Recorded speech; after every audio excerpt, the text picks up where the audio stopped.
there's a number of different reasons why we're engaged in the sort of BDA work in partnership with all the different folks here, the Black Hills Watershed Coalition, Nature Conservancy, South Dakota Game Fish and Parks, Forest Service, NRCS, and others.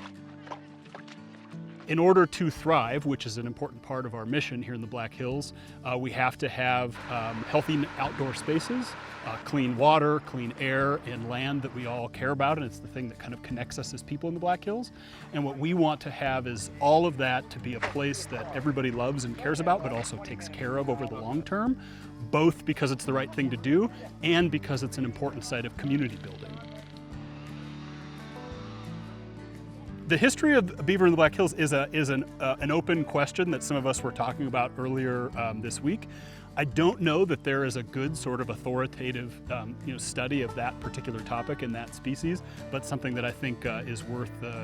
digging into and trying to understand more. We know that, as with the rest of North America, there used to be a lot more beaver than there are now, and the question is, what happened to them? What would reintroducing them or building analogs and other devices that replicate their work, what could that mean for this place over the long term?